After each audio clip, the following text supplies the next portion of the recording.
Pak Ustadz, pertanyaannya begini. Hapunten Pak Ustadz, bade naroskeun kumaha hukumna upami sholat tahajud diberjamahkeun di masjid. Sakumaha ilaharna sholat taraweh aya tuntunan ti Rasul nanti sholat teh. Ada neras. Semua pertanyaannya. Itu yang pertama ya. Ya. Yang kedua dari Bapak Ustadz Acun, semangat. Assalamualaikum warahmatullahi wabarakatuh. Waalaikumsalam. Mohon maaf, nih pertanyaan di luar tema ini. Begini Ustadz, di satu masjid itu ada dua imam. Nah, ada dua imam yang biasa. Yang satu kalau khotbah atau imam Jumat atau Idul Fitri ya. Yang satu fasih dalam bacaannya, tapi dia tidak bisa untuk berkhotbah lah gitu. Nah, yang satu lagi khotbah bisa lah gitu, tapi Jelek bacaan. kalau baca jelek bacaannya. Nah, pertanyaannya, bolehkah yang fasih sebagai imam, kemudian khotibnya yang bisa khotib? Atau bagaimana? Itu pertanyaan. Terima kasih. Wassalamualaikum warahmatullahi wabarakatuh. Waalaikumsalam. Satu lagi kalau ada. Sok Abang. Assalamualaikum warahmatullahi wabarakatuh. Waalaikumsalam. Memahami tentang surat Al-Furqan 30, Pak Ustadz. Pilih lepat gitu maksudnya. Karena ini akan panjang. Al-Furqan 30 dicetakan tahun 2019 itu mengabaikan. Ya. Sedangkan dicetakan tahun 2019 berapalah itu tidak mengabaikan. Nah, yang mana yang mau kita pakai sebetulnya? Ya. Karena nanti akan berdampak ke yang lain kalau kita hubungkan dengan surat-surat lain. Yang tidak mengabaikan diartikan apa? Itu terjemahan dari yang ada Profesor Hasbiah Siddiqi itu 10 penerjemah. Kalau yang baru ini 32 penerjemah. Artinya apa? Meninggalkan? Tidak mengacuhkan, tidak mengabaikan, tidak membiarkan. Nah, ini jadi ada kalimat tidak, yang ini mah mengabaikan, yang ini tidak mengabaikan. Artinya saya terjemahkan, kalau tidak mengabaikan artinya memakai. Kalau mengabaikan, mengacuhkan. Gitu. Salah cetak nih kan teh? Salah cetak bangun nama? Salah nulis? Istilah mengabaikan dengan tidak mengabaikan. Nah itu, istilah itu. Karena tidak adalah atau mama juro gitu. Itu yang pertama. Ya. Kemudian, kan kalau istilah bahasa Quran itu bisa dihubungkan dengan surat dibuncit atau apa gitu. Nah itu yang perlu kami tambahkan. Ya. Terima kasih. Dari 3 penanya, 3 dulu ya. Takut lupa. Dari 3 penanya, ini ada korelasi ketiga-tiganya. Intinya, inilah pentingnya dihadirkan Al-Quran dalam menyelesaikan setiap perbedaan yang berkembang di tengah-tengah masyarakat. Fa'in tanaza'tum fi syai'in farudduhu ilallahi wa rasulih. Kalau terjadi adanya perbedaan yang berkembang di masyarakat, maka sebaiknya masyarakat harus menyadari bahwa ada tempat untuk mengembalikan persoalan-persoalan yang harus diselesaikan. Itu kuncinya. Contoh seperti tarawih. Sebetulnya tarawih itu maksudnya qiyamul lail sebetulnya. Cuman tarawih itu menjadi nama sholat, padahal bukan nama sholat, tapi sifat sholat. Bahwa qiyamul lail itu harus dikerjakan bitarwih, dengan cara yang tidak tergesa-gesa. Itu bitarwih itu adalah latakjil, jangan tergesa-gesa, santai tarawih itu. Atau tarawih itu dari rauhatun, rehat, ada istirahat dulu. Kalau di luar Ramadan beres 2 rakaat pertama rehat, dilanjutkan kembali rakaat yang kedua, 2 rakaat yang kedua rehat. Itu rauhatun, tarawih itu.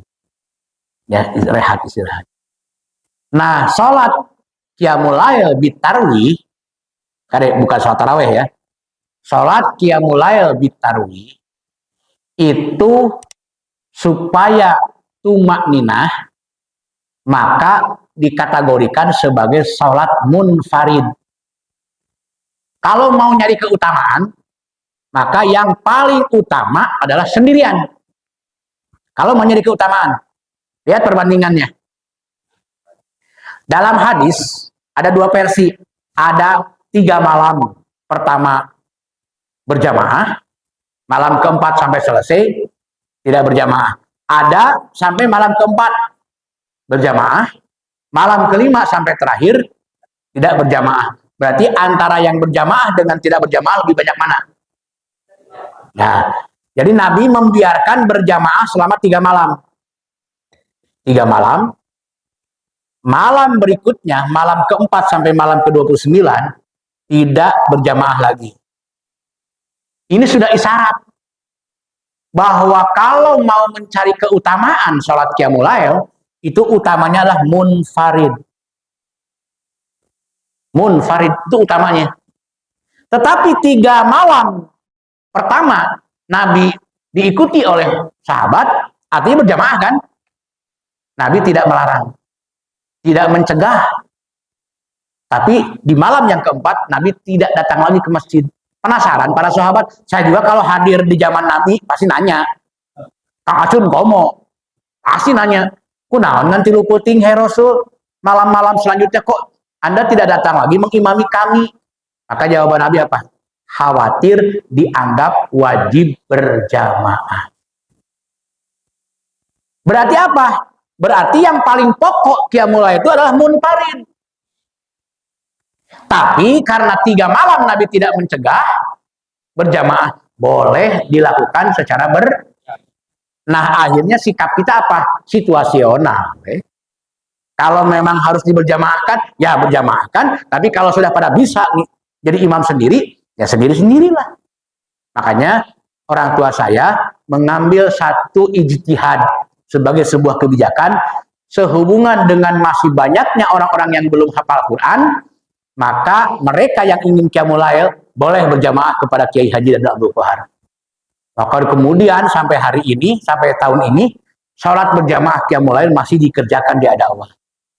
Jadi artinya apa? Tidak ada larangan berjamaah. Ya minimal dengan istri, dengan anak. Tidak harus dikondisikan masyarakat, yuk orang berjamaah qiyamul lail, tidak harus dikondisikan. Tapi kalau saya misalkan ikut sholat malam di Nurul Huda, ada Pak Deden, ada Pak Siono, misalkan ada Pak Pur dan yang lainnya, mau sendiri-sendiri ya silakan. Tapi kalau mau ikuti Pak Yan juga silakan pada akhirnya. Karena ada 2 kejadian seperti ini. Paham ya? Tetapi kalau mau mencari mana yang lebih afdol, ternyata hanya 3 malam Nabi ke masjid untuk diikuti, dan berikutnya di malam keempat sampai terakhir Nabi tidak ke masjid lagi. Khawatir jadi kebiasaan berjamaah wajib itu. Yang dicegah oleh Nabi itunya. Kesimpulannya boleh berjamaah dan boleh sendiri. Tapi kalau mau mencari apa yang paling utama adalah sendiri. Walaupun di dalam keluarga. Iya. Oh, kalau dalam keluarga lebih baik ajak istri anak. Karena ada isyarat ini. Boleh ya, kan itu lebih utama. Jadi kuncinya yang kalau mau mencari keutamaan lebih utama sendiri. Karena ini hubungan konektivitas pribadi dengan Allah, qiyamul lail itu beda. Pembinaan pribadi. Ya, itu yang membedakan. Nah, kemudian di dalam tata cara pelaksanaan sholat berjamaah ada standar 3 yang ditetapkan oleh Nabi. Pertama, jadikan imam yang paling menguasai tafsir Qur'annya. Jika dalam pemahaman tafsirnya sama, cari imam yang lebih menguasai sunnahnya. Jika dalam pemahaman sunnahnya sama, pemahaman Qur'annya sama, penguasaan Qur'annya sama, penguasaan sunnahnya sama, cari yang lebih tua umurnya. Dalam hadisnya 3. Nah, Ibnu Mas'ud menambahkan, kalau 3-tiganya saling menguasai, umur sarua, pemahaman sunnah sarua, pemahaman Quran sarua, maka tambahannya dari Ibnu adalah cari yang paling bagus bacaannya. Itu. Nah, kalau empat-empatnya ada dalam kriteria seorang, temenang ayat imam lain, kecuali hanya satu imam. Karena kayak dalam hadis yang lain, apabila ada seorang imam, lalu di belakangnya ada seorang makmum yang lebih menguasai ilmu Al-Quran dan Sunnah Rasulnya, maka dia harus mundur dari imam dan orang itulah yang lebih berhak menjadi imam. Ya, nah tetapi kalau dalam kondisi darurat kriteria tidak ada sama sekali, tidak ada tiga-tiganya, maka itu dipersilahkan untuk tadi kejadiannya. Jadi yang khotib adalah yang paling bagus ceramahnya, yang jadi imam adalah yang paling benar bacaannya. Karena imam mah syarat mutlaknya adalah benar bacaan. Kalau khutbah mah arek sahawege bebas kalau khutbah mah. Tapi kalau imam tidak bisa orang yang jelek bacaan kalau situasinya nggak ada orang lagi. Tapi ari aya ajengan nyage teungeunah bacana. Maaf, ada murabi kita binaan saya Ustaz Asep Suryana. Mahorijul hurufnya bagus, ngan tegenah macana. Nah itu masih bisa lebih berlaku. Ngan eta mah ceuli makmum kudu siap narima anu tegenah bacaanana kudu kitu ridho si mayana. Da lain masalah genah tegenahna tapi bener bacaan pasohah dalam bacaan itu lebih utama menjadi imam. Kalau khutbah mah ya goreng maca Quran lagi boleh jadi khotib mah, tapi jadi imam mah tidak bisa. Itu pilihannya. Ya, itu pilihannya. Nah, sehingga semua didasarkan kepada pemahaman yang benar tentang Al-Quran dan Sunnahnya, sehingga dalam menerjemahkannya pun harus tepat. Karena minggu kemarin saya sampaikan, mudah-mudahan paroho, udah pasti paroho deui teh. Al-Qur'anu zalulun fi wujuhin nas. Fahmilu bi ahsani wujuhi. Ya. Al-Qur'an bebas diterjemahkan, bebas ditafsirkan. Tapi carilah tafsir yang paling mendekati kebenaran. Kalau ada yang mengartikan mahjuro jangan ditinggalkan, masalah. Jangan diikuti kalau tafsir seperti itu. Tapi kalau arti mahjuro adalah mengabaikan, meninggalkan, menjauhi, itulah yang mendekati kebenaran. Iya. Jadi kalau ada terjemahan siapapun yang mendekati kebenaran, terima. Tapi kalau terjemahannya jauh dari kebenaran, jangan diterima. Tinggal gitu aja. Karena ketepatan dalam mengartikan Al-Quran itu akan berdampak pada tepatnya dalam pelaksanaan. Al-Isra 105. Tepat dalam menerjemahkan, menafsirkan akan melahirkan ketepatan dalam pelaksanaan. Itu Al-Isra ayat 105.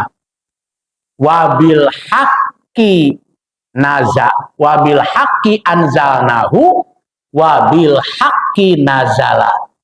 Kalau tepat benar dalam menerjemahkan atau menafsirkannya akan berdampak kepada benar pula dalam melaksanakannya. Itu panduan bagi kita. Salat juga bakal salah kalau salah memahaminya. Salah pemahaman gara-gara salah menerangkan, menjelaskannya. Itu. Maka khusyuk dalam kaidah fikih dengan khusyuk dalam Quran itu jauh beda. Khusyuk cek fikih dengan khusyuk cek Quran beda. Tinggal pilih mau khusyuk cek fikih, mau khusyuk cek Quran. Ayo. Tinggal gitu caranya. Makanya fahmilu bi ahsani wujuhi. Nah, 3 pertanyaan ini ketika dikorelasi seperti itulah jawabannya, ya.